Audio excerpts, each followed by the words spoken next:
Salam dalam Dharma, Namo Sang Hyang Adi Budaya, Namo Buddhaya. Halo teman-teman, apa kabar semuanya? Saya harap kalian baik-baik saja ya. Dalam kesempatan ini, saya membuat video mengenai cerita riwayat hidup Buddha Gautama kepada orang tua saya. Tapi sebelum saya melanjutkan, perkenalkan nama saya Justin dengan NPM 2142072. Tanpa memperpanjang waktunya lagi, kita langsung saja ke videonya. Justin lagi ngapain? Oh, iya Mam, lagi baca-baca tentang cerita riwayat Buddha Gautama, Mam. Oh gitu. Jadi Justin boleh ceritakan nggak? Mama mau dengar. Oke.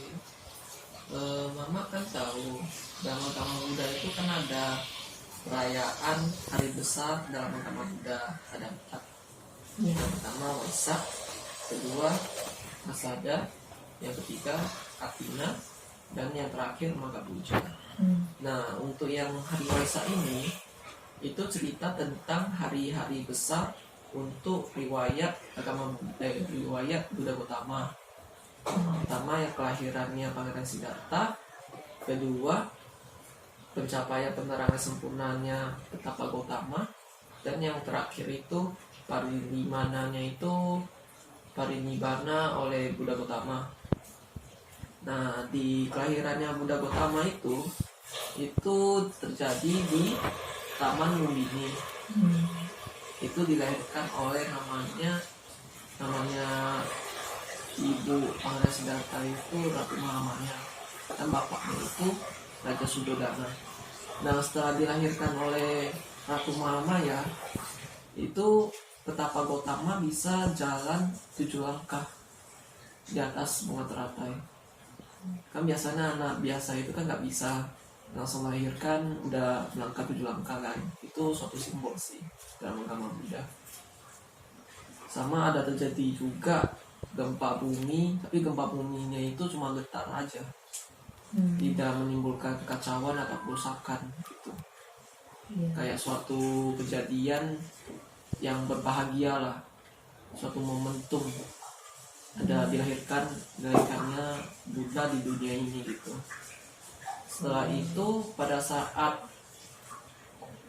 Betapa Gautama dilahirkan kan dibawa ke istana, kan dilahirkan di Taman Lumbini kan. Nah, di situ pada saat upacara pengambilan nama sama pemberkahan, di situ banyak sekali petapa-petapa atau brahmana yang diundang oleh Raja Sudodana untuk meramalkan apakah Pangeran Siddhartha itu menjadi raja atau enggak. Nah, kebanyakan di sana itu banyak sekali brahmana atau petapa di sana itu meramalkan si Pangeran Siddhartha bisa menjadi raja.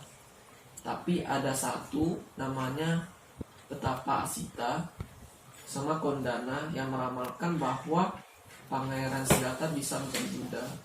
Disitulah si petapa Asita berbahagia sekaligus sedih.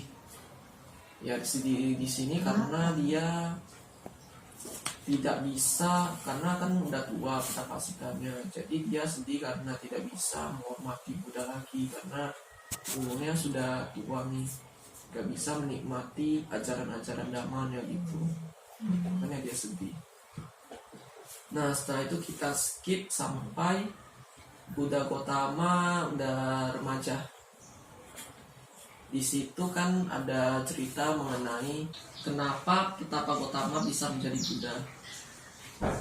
Itu Betapa Gautama bisa menjadi Buddha karena beliau kan pada saat keluar dari istana, beliau melihat ada apa kejadian, yaitu orang meninggal, orang tua, orang sakit, sama ada satu lagi petapa. Nah, karena melihat petapa itu, dia nanya si petapa itu kenapa jadi petapa gitu. Si petapa itu bilang beliau jadi petapa karena meninggalkan keduniawian untuk mencari obat-obat dari semua penderitaan. Jadi disinilah si petapa Gautama itu terinspirasi untuk jadi petapa untuk mencapai penerangan sempurna. Jadi pada saat suatu saat si Petapa Gotama meninggalkan anak sama istrinya. Istrinya Yasodhara sama anaknya baru lahir Rahula namanya.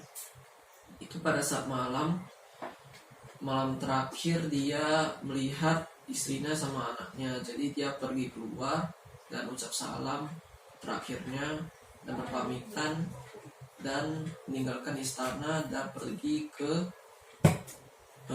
cari obat-obat dari semua skala penderitaan, yaitu menjadi petapa dengan mencapai kenalan sempurna. Nah, di sini si Petapa Gotama itu mencari 2 guru dulu untuk bertapa, untuk mencari inspirasi gitu kan, Mam. Itu gurunya namanya Alara Kalama, yang pertama guru pertama dia.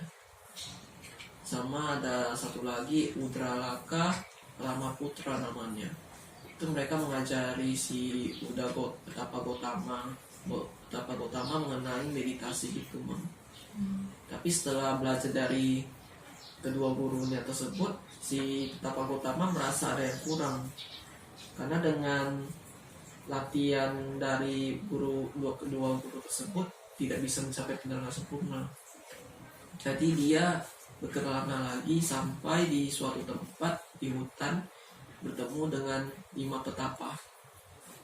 5 petapa ini dia berlatih keras untuk mencapai penerangan sempurna atau mencari obat dari segala penderitaan juga. Jadi si Buddha Gautama juga ikut dengan 5 petapa tersebut untuk bertapa di hutan tersebut. Dan setelah bertapa selama 7 tahun, si Petapa Gotama tercapailah penerangan sempurna di hutan Bodhgaya kalau nggak salah nama. Dan disitulah masih banyak lagi cerita-cerita tentang pembabaran Dhamma dari Buddha sampai kelana di mana-mana gitu, sampai sekarang kita bisa menikmati agungnya Dhamma ini dalam kehidupan kita. Bagus kan, Mam? Kesannya? Bagus. Ya, bagus.